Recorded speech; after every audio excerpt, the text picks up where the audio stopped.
At 3 in the morning, in a silent morgue, a tired doctor pulls a sheet over a dead girl's face until he realizes her lips are still wet. Stay with this story until the end, because the secret hidden in her old shoe will shake everything you think you know about faith, power, and justice.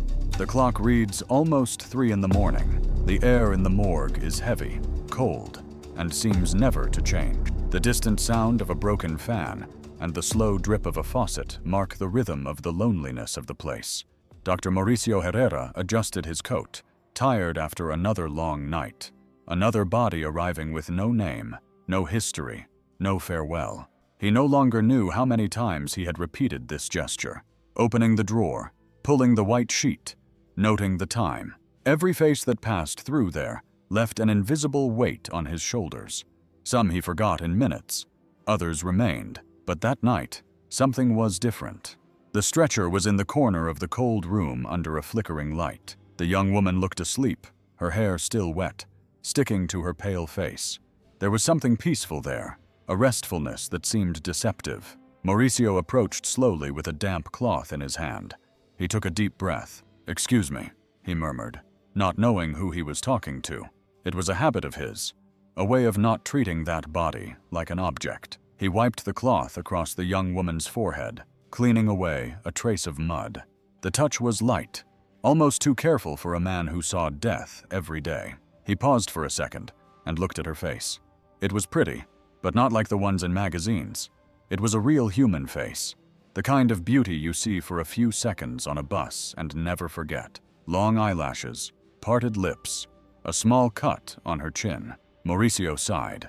How many times had he thought about leaving everything behind? How many times had he returned home feeling that his life was slipping away with every body he saw? But there, in front of that girl, something inside him stirred. He wet the rag again and wiped her lips, cleaning away the dried mud and blood.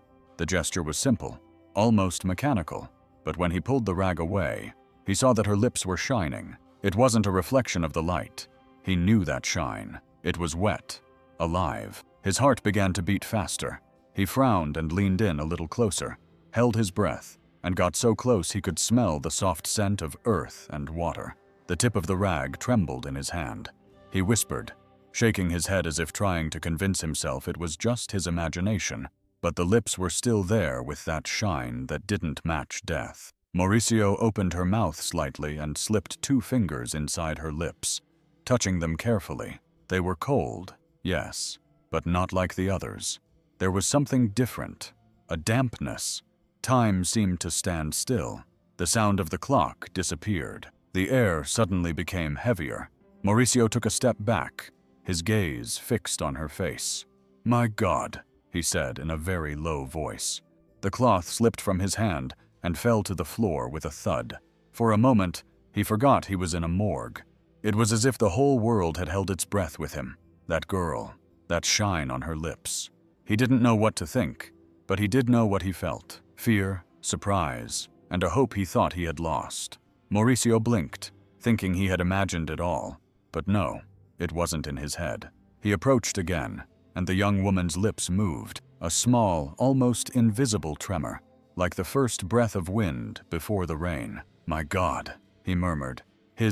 He took a step forward, his knees barely supporting him. He leaned over the body and held his breath, his eyes fixed on her mouth. For a second, he thought it was a reflection of the cold light from the ceiling, but then he saw it. Her lips opened slightly, very slightly, as if her body were trying to breathe, even though it had no strength. Mauricio's heart began to beat fast and erratically, as if it wanted to scream, inside his chest. He placed his hand on the young woman's chest, hesitating, his fingers trembling. Nothing. He pressed again, a little harder. Silence. But then something, a slight impulse, almost invisible, like the touch of a feather. "My God," he said again, more quietly, as if even his voice was afraid. He looked around. The whole warehouse seemed to be looking at him. The spotlights made a soft humming sound, and the air smelled of disinfectant and metal. Mauricio brought his hand to his forehead, trying to understand if he was dreaming, if exhaustion was playing tricks on him, but the body in front of him, did not lie. That small movement was there. It was real.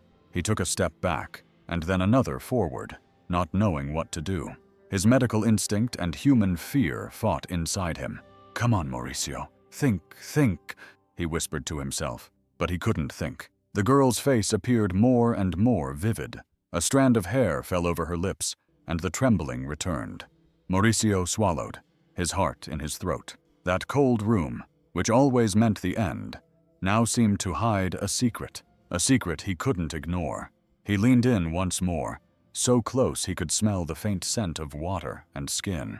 The trembling repeated itself. It was almost nothing, but he saw it, and a tear ran down his face without asking permission. "Can you hear me?" he asked softly, not expecting an answer. "Hey, if you can hear me, try to breathe again." Nothing happened for a moment, and then he saw it rise from her chest. A single, weak breath, but enough to break Mauricio's world. He stood still, his eyes filled with tears, his hand still in the air. The air around him returned, but it was different, warm with life, filled with something he hadn't felt in a long time, hope.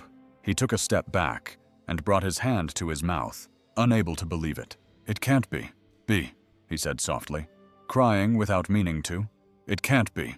Without thinking twice, he pushed the stretcher hard, the wheels screeching on the cold floor. "Come on, girl. Hang in there, please," he murmured as if she could hear him. The body storage room was large and silent, and each hallway seemed longer than the last. The lights flickered, and the sound of the stretcher hitting the doors could be heard throughout the empty hospital. "Help!" he shouted in a hoarse voice. "I need help here." 2 nurses appeared around the corner, frightened. One of them, with a board in his hand, stopped suddenly. "Doctor, what is this?" "That body came from the morgue." Mauricio, sweating, pointed to the girl. "She's alive." The nurses looked at each other. "What do you mean alive? The records say she's already dead." "I saw her," he replied firmly, his eyes filled with tears. "I saw her lips move. She's breathing, even if only slightly." One of the men shook his head without moving. "Doctor, you're tired. These things happen. We see what we want to see." Mauricio stepped forward, his voice trembling but very confident. "You think I don't know what a lifeless body looks like? I spend my nights here, seeing death every day. I know when someone is gone, but not this girl. She's still here. I'm sorry." Silence filled the hallway. The nurses looked at each other, not knowing what to do. Then a woman's voice sounded behind them. "What's going on here?" It was Paola, a young nurse who was on duty. Her hair was tied back haphazardly, her badge was crooked, and she looked tired, but attentive. She approached the stretcher, looked at the girl's face, and then at Mauricio. "Are you sure, doctor?" she asked in a low voice. Mauricio nodded, almost breathless. "Look for yourself," he said. "Look at her chest." Paola leaned over slowly and placed 2 fingers on the young woman's neck. Time seemed to stand still again. 1, 2, 3 seconds. Suddenly, Paola held her breath. "I felt it," she whispered in surprise. "She's weak, but she has a pulse." Mauricio closed his eyes in relief. A tear fell without him realizing it. Paola knew. She looked firmly at the other nurses. "Help him. We're taking her to the emergency room." Without saying a word, the men began to push the stretcher. With her, Mauricio walked beside her, holding the oxygen mask, trying to keep up with his feet and his heart. The hallway now seemed different. Every step was a fight against time. The sound of the wheels turning and Mauricio's heart beating was all that could be heard. "Hang in there, girl. Just a little longer," he said, squeezing the sheet near her hand. "Don't go now. Not like this." Paola looked at him with a firm gaze. "Doctor, if you hadn't insisted, no one would have noticed." He took a deep breath. He couldn't leave her. The stretcher entered through the emergency room doors, and the noise of the machines, the voices, the running footsteps filled the entire place. But the loudest sound inside Mauricio was that of hope returning after so many lives lost. There he was, running, believing, fighting against the impossible. And for the first time in a long time, he didn't see just a body. He saw someone who could still return. The sound of hurried footsteps filled the hallway. Mauricio pushed the stretcher as if his own heart were lying there. Paola walked beside him, adjusting the oxygen and trying to make her way through the stretchers, the sheets, and the strong smell of medicine, the noise of doors closing, the confused voices, the flashing machines. Everything felt distant. They entered the emergency room. The white lights hurt their eyes. "Let's hurry," Paola shouted, already putting on her gloves. Mauricio helped move the girl to the bed. She felt so light that it was scary to break her. Her hair was still wet, stuck to the pillow. Her body was cold, her lips a little purple, but there was weak life hidden there. Paola adjusted the oxygen mask. The sound of air coming out of the tube filled the silence. "Very low blood pressure," murmured one of the nurses said. "Pulse almost 0. Mauricio leaned over, his eyes fixed on the monitor. Nothing. Then a small sound. A beep, another one. He held his breath and whispered as if talking to a sleeping child. "Breathe, breathe, please." The monitor flashed again, weak and unstable, but it was a sign of life. Paola looked at him and smiled with relief. "Listen, there's a heartbeat. She's fighting." Mauricio took a deep breath and wiped the sweat from his forehead with his arm. "Who are you, girl?" he asked softly. "Where did you come from? No ID, no bag, nothing? Just a light dress, soaked and stuck to your skin, and sneakers dirty with dry earth." The team began to leave, little by little. Only he and Paola remained, finishing cleaning the young woman. The sound of the machines was now more even, like tired breathing that didn't want to give up. Mauricio looked at her silently, seeing in her features. He saw something that made him think of time lost in stories cut in half. Pale skin, a face too calm for someone who had almost died. Paola took a cloth from a tray and began to carefully clean the young woman's legs. Suddenly she stopped. "Doctor, look at this," she said, lowering her voice. Hidden under the grime on her ankle was a worn fabric bracelet. It was old, half broken, with a name embroidered by hand, letter by letter, Catalina. Mauricio approached with moist eyes. He ran his finger over the crooked letters, feeling the embroidery. Catalina repeated the name almost in a whisper. It hung in the air, soft, as if the hospital itself had stopped to listen. Catalina, a simple forgotten name, but one with great weight. Paola tucked the sheet around the girl and looked at him. Could someone be looking for her? Mauricio took a moment to answer. "I hope so," he said, his voice breaking, because no one should have to fight to live like this. The machine beeped once more. The rhythm was still weak but steady. Catalina was breathing, and somehow that sound gave Mauricio back something he thought he would never feel again: faith. The day dawned gray. Light rain tapped on the hospital windows, and the distant sound of sirens mingled with the murmur of the hallways. Mauricio sat in an old chair with a coffee-stained gown and the sunken eyes of someone who hadn't slept in nights. On the other side of the wall, the young woman now called Catalina was breathing with the help of machines. The sound of the monitor was the only thing keeping him going. The door opened slowly. 2 policemen entered, wet, with folders in their hands and tired faces. "Dr. Herrera?" asked the older one, adjusting his hat. "We're from the central station. We need to close the report on yesterday's case involving the girl." Mauricio stood up, trying to hide his impatience. "Close it? How can you close it?"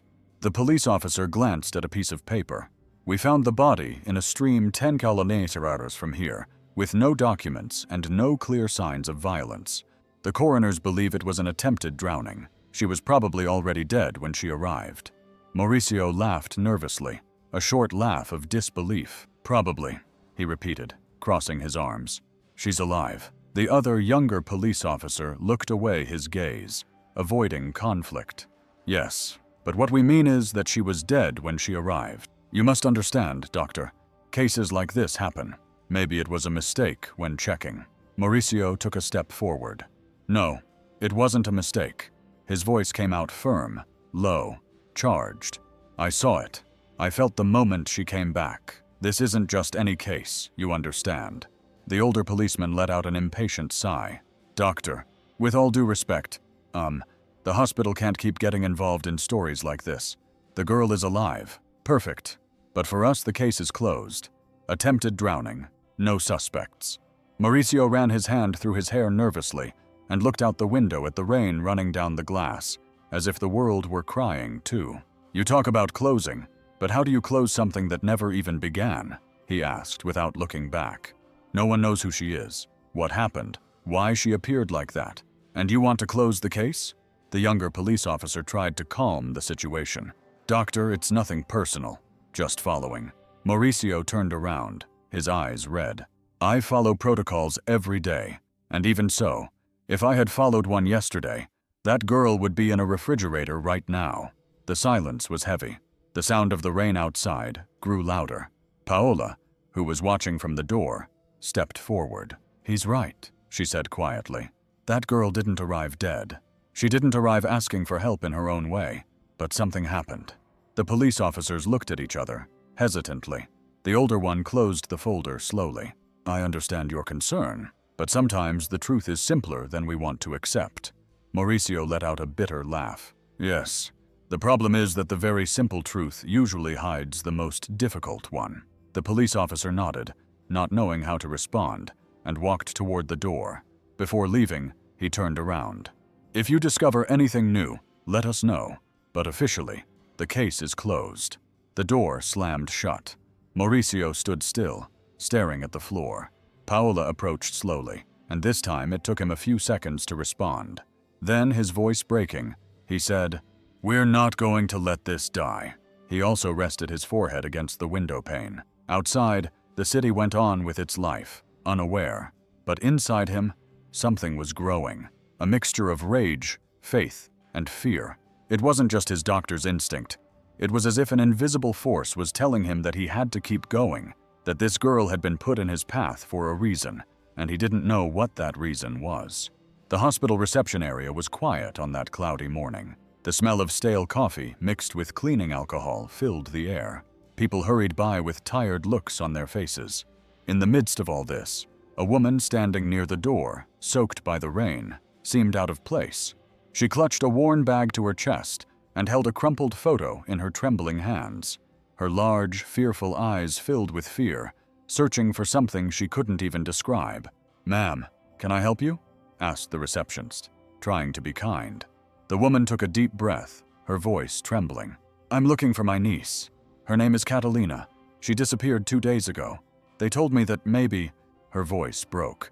"They brought a girl here with no name." The receptionist looked at her with pity, but hesitated. "Ma'am, we can't give out patient information without the doctor's authorization. Please," interrupted the woman with tears in her eyes.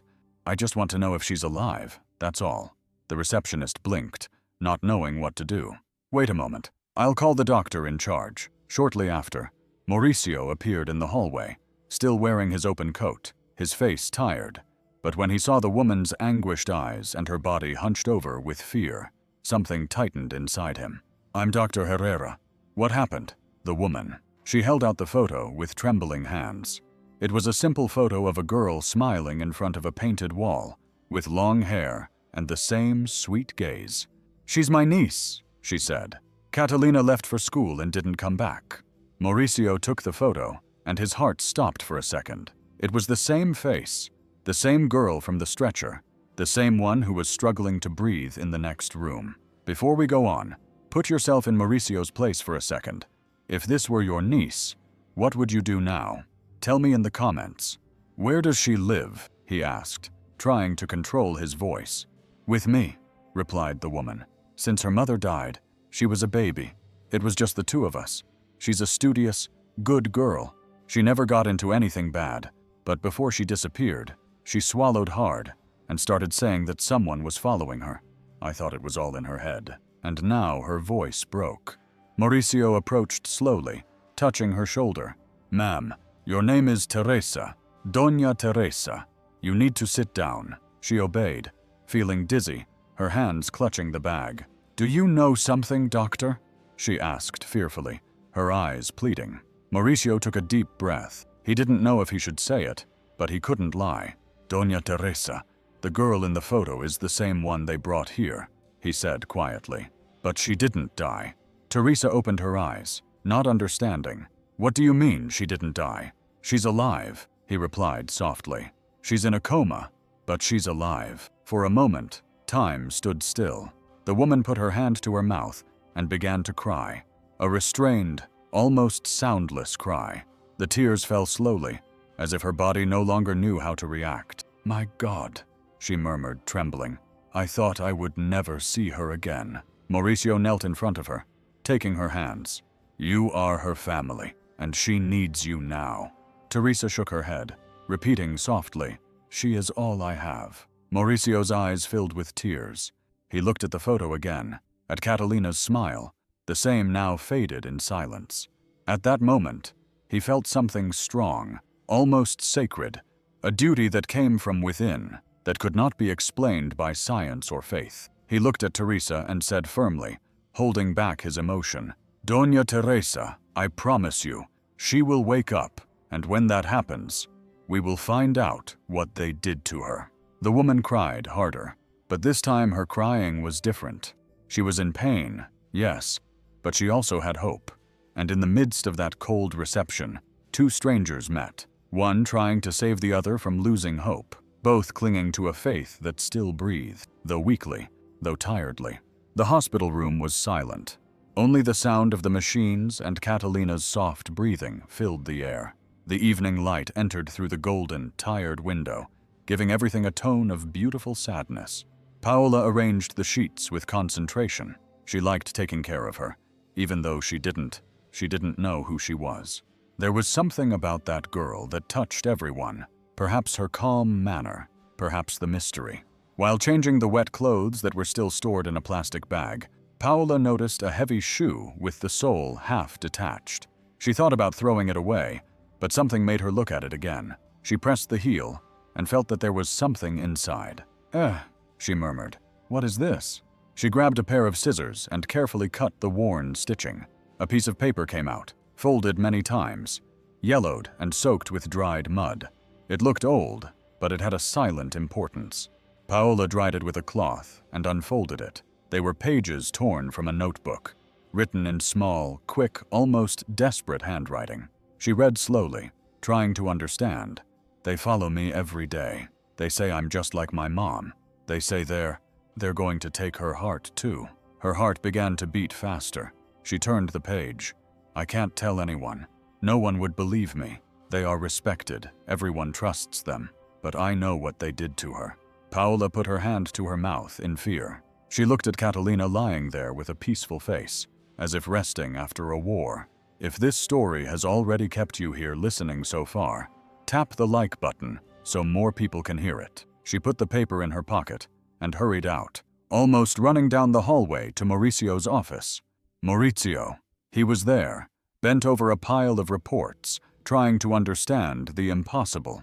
When she entered, agitated, he looked up. "Paola, what happened?" She put the papers on the table, unable to speak for a second. "I found this inside her shoe." Mauricio opened the note carefully, smoothing out the folds, the shaky handwriting, the broken words, the fear hidden between the lines. He read it silently once, twice. When he got to the part that said, "They say I'm just like my mom," he looked up, confused. "This looks like a diary." "Yes, it does," Paola replied quietly. "But read the end." Maurizio turned to the last part and read the crossed-out sentence. "If I disappear, look for Father Rogelio." The name hung heavy in the air. He stood motionless, the paper trembling between his fingers. Paola noticed. "Do you know that name?" Maurizio took a while to answer. "I know him. Everyone knows him," he said at last, in a strange tone. "He's the most influential priest in the area. He runs shelters, organizes events, appears on local television." She frowned. "Then why the reaction, doctor?" He took a deep breath, his eyes lost in the distance. "Years ago, a woman came here with strange wounds, as if someone had tried to hurt her without leaving marks. She said she was from your parish and told me that something bad was happening there. I filed a report, but the next day, she disappeared. I never heard from her again." Paola was speechless.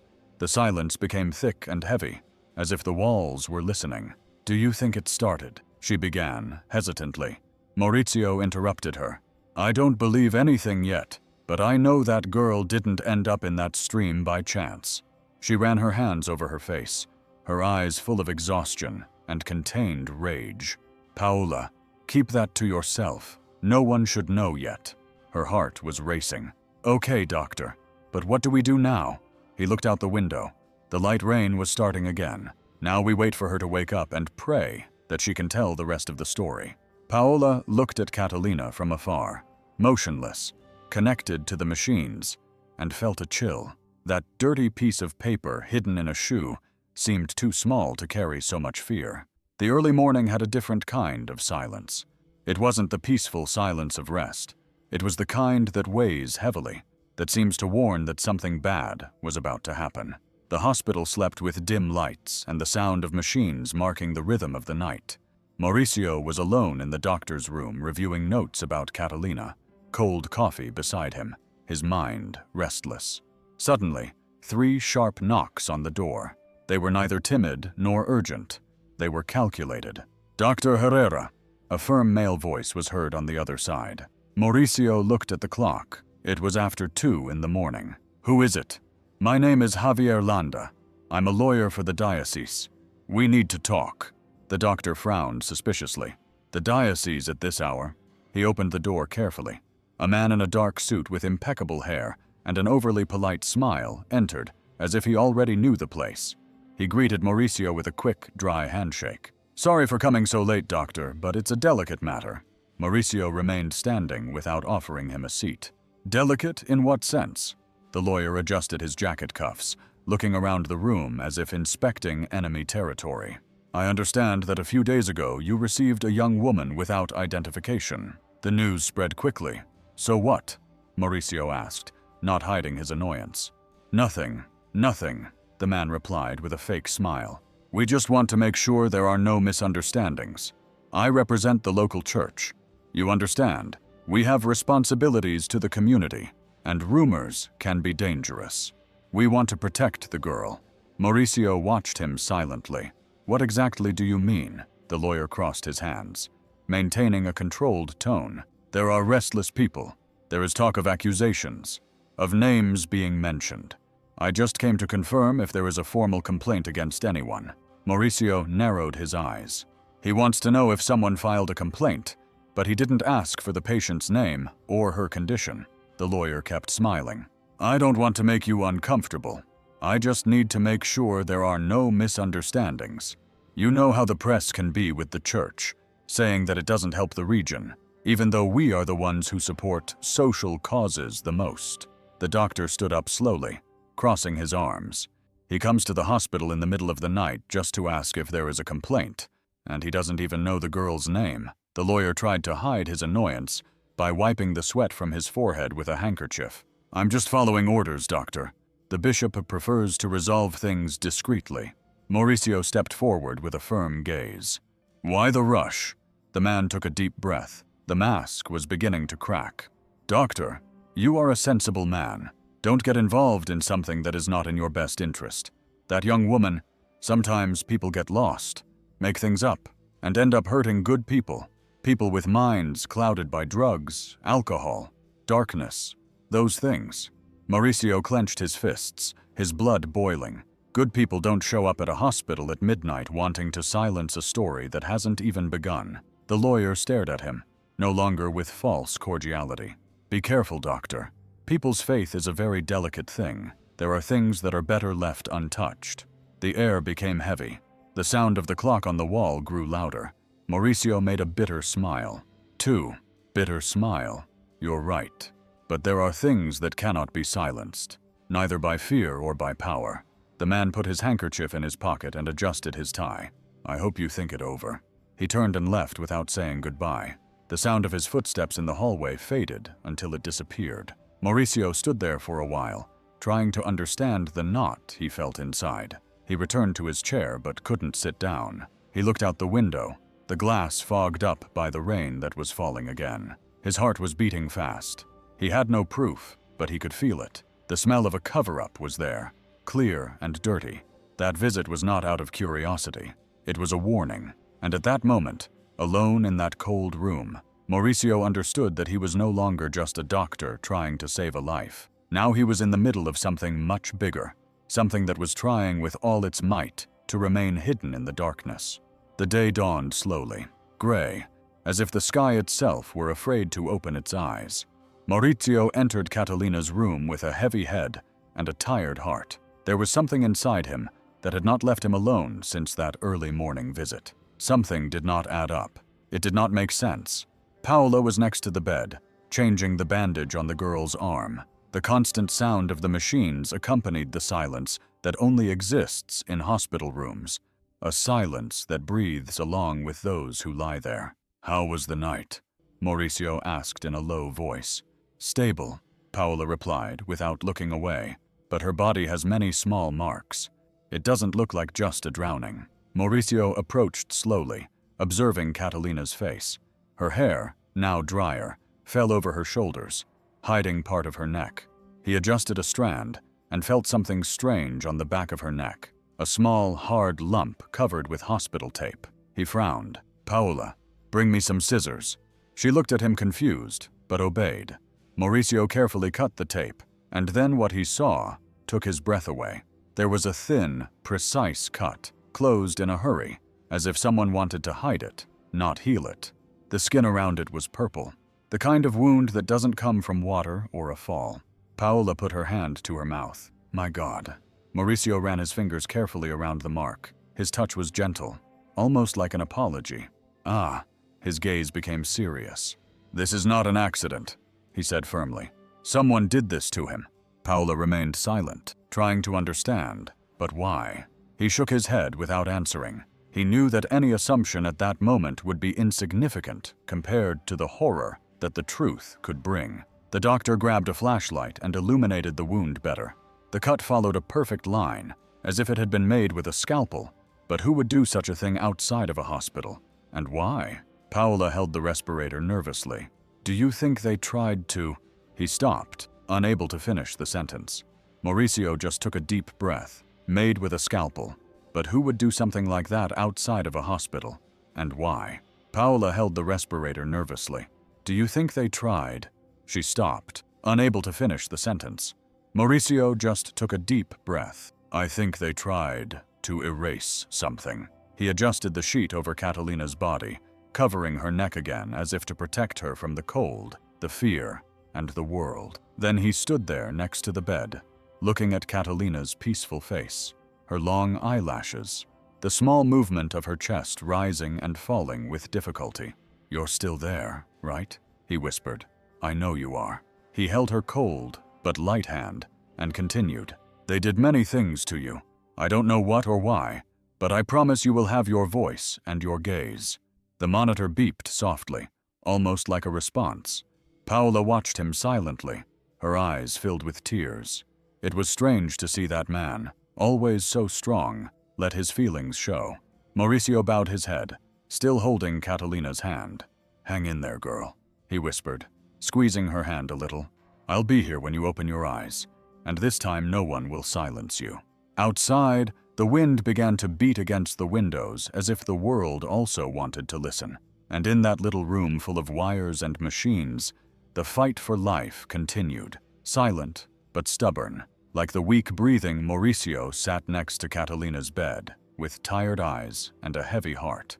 The dark circles under his eyes showed that he hadn't slept in days, but he didn't want to leave for even a second. The sound of the monitor was the same, that slow, constant beep that was already blending with the rhythm of her chest. From time to time, he adjusted the sheet and moistened her lips with a damp cotton ball, like someone caring for a wounded bird. On the other side of the bed, Teresa, her aunt, held a rosary so tightly that her fingers were already marked. Her eyes were red and tired, but full of faith. No one said anything. Time just passed until something changed. It was small, almost invisible, but Maurizio noticed it. Catalina's fingers moved, a slight tremor, weak but real. He jumped up, his heart beating fast. Paola shouted from the hallway, "Quick, come here!" Paola ran in, her eyes alert. "What happened?" Maurizio said, unable to hide his excitement. Look at her hand." The three of them approached. The next few minutes seemed like an eternity.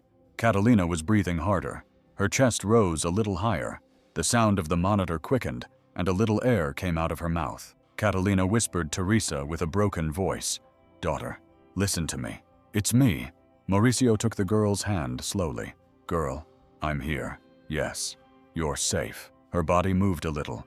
Her eyelids trembled, and then slowly, very slowly, her eyes opened for a moment. The whole world seemed to stop. Mauricio stood still, looking into those weak, lost eyes, like someone returning from a faraway place. Her eyes searched for something in the air until they found his face. It was only a second, but it was enough. Her gaze recognized him. He smiled, but the smile came wet. Hey, he murmured, you're back. Catalina blinked slowly, as if trying to understand where she was. Then she turned her head and saw Teresa. Her eyes filled with tears. It came out in a whisper, almost without a voice. Teresa fell to her knees beside the bed, crying loudly, as if releasing everything she had been holding back for days. Thank God, my love. Catalina tried to raise her hand, but she was weak. Mauricio helped her, guiding her palm to her aunt's face. The touch was gentle, but it seemed like a reunion of a lifetime. For a few seconds, no one said anything, only the crying. The crying mixed with relief, fear, and gratitude. Then Catalina opened her mouth again, her voice hoarse and broken. He's still there, she whispered, her eyes fixed on a distant point. He knows I'm alive. Mauricio felt a chill run through his body. The smile faded and his heart beat faster, but he controlled himself. It was not the time to ask questions. It was time to hold on tight. He squeezed her hand gently. Calm down, girl. You're protected. We're going to take care of you. Yes. Her eyes closed again, tired, but the tears continued to fall down her face. Teresa rested her forehead on her niece's hand, crying softly. You came back to me, my love. Mauricio looked at the scene and took a deep breath. His body was shaking, but his heart, for the first time in a long time, was full. He felt that something there was greater than medicine, than protocols, than any explanation. It was life returning. It was hope saying it's not over yet. He looked at Catalina, and with a broken voice said softly, Welcome back, girl. You are stronger than all of us. And for a moment, the room felt warmer, as if the sun had decided to come out there first. The room was silent, only the sound of the wind hitting the window. Catalina was sitting on the bed, pale, with a lost look in her eyes. The cables still connected to her body reminded her that she had returned from the brink of death, but the strength in her eyes said otherwise. She was alive, yes, but inside, something was still struggling to get out. Mauricio entered slowly with a glass of water in his hands. You need to hydrate a little, he said softly, trying not to scare her. She looked up and took a long time to grab the glass, her hands trembling. I remember everything, doctor, she murmured, and it hurts to remember. Mauricio sat down on the chair next to the bed. Speak at your own pace. No one is going to rush you. She looked straight ahead without seeing anyone. I was 12 when it started. Her voice trembled, broken as if each word weighed a ton. They called it a prayer group. They said it was to strengthen faith. My mom trusted them. She closed her eyes, a tear falling. At first, Father Rogelio was kind. He called me daughter. He said God had plans for me. I believed him. We went to meetings. He would hug us and pray for us. But one day when my aunt left early, his voice broke. He didn't pray anymore. Mauricio clenched his hands, trying to contain his feelings. She took a deep breath and continued. I tried to tell my aunt. She became desperate and wanted to run away with me. She said she was going to talk to the police, that she was going to end it all. Catalina began to cry, her body shaking, but they found out. He knew everything.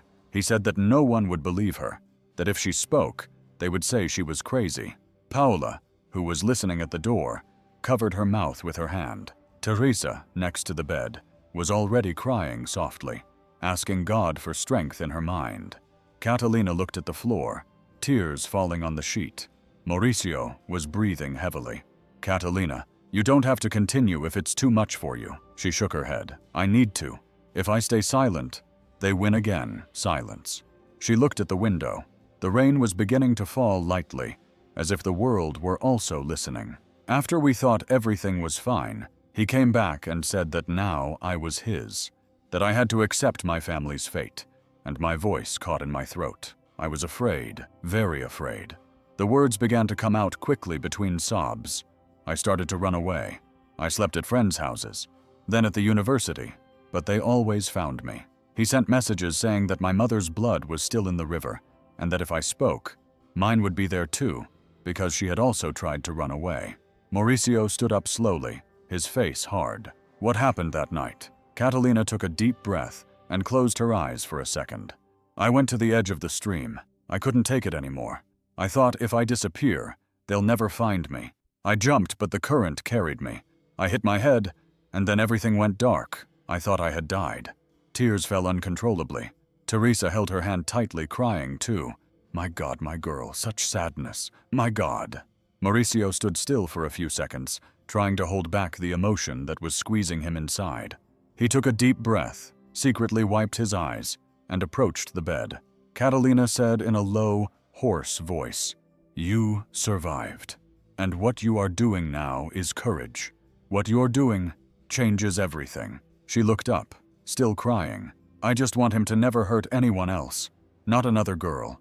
Mauricio nodded, unable to speak. The room fell silent, but it was a silence full of weight, full of pain and truth. Paola turned her face away to hide her tears.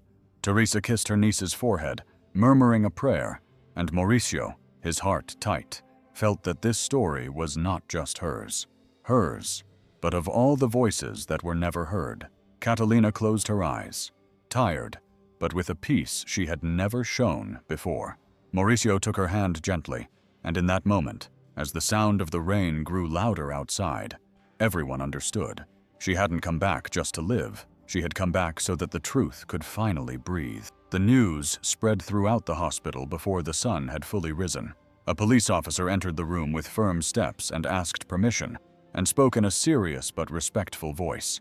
"Ms. Teresa, the young woman has confirmed everything. We already have the order. Father Rogelio was arrested a short while ago." Teresa put her hand to her chest in surprise, as if a weight of decades had been lifted from her. Catalina closed her eyes tightly, trying to hold back a sob that came from the depths of her soul. He's not going to hurt anyone else?" she asked, fear still in her voice. "No, miss," the police officer replied. "It's over." Catalina cried, but it was a different kind of cry.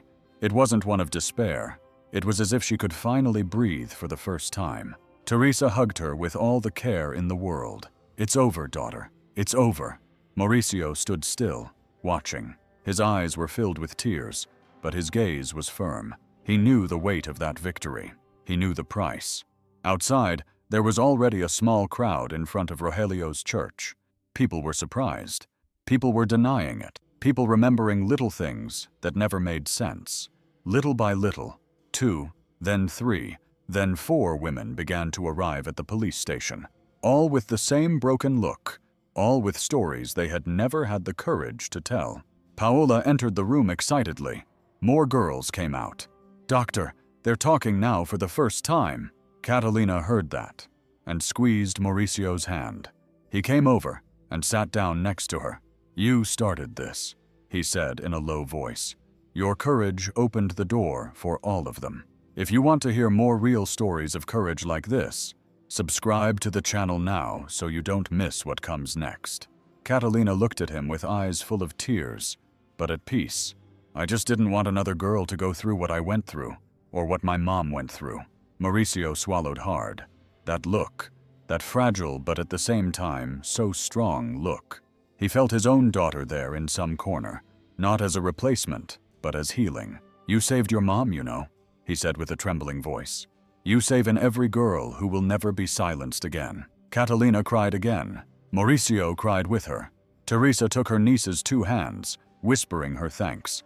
And for the first time, everyone in that room felt that pain had not won. Deep down, Mauricio knew that this case had given him back something that life had mercilessly taken from him years ago. Catalina was not his daughter, but it was life telling him that he could still save someone, and by saving her, he was also saving himself. He discreetly wiped away his tears and said with all the tenderness he had kept inside for years, "Go and live, girl. The worst is behind you. Now is your time." Catalina smiled weakly but sincerely, And in that smile, Mauricio found a peace he thought he would never feel again. If she were your daughter, would you have the courage to hear the truth that no one wants to tell? If this story touched your heart, comment below. I would have the courage.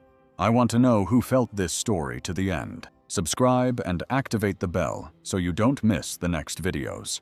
There are stories coming that will touch you deeply.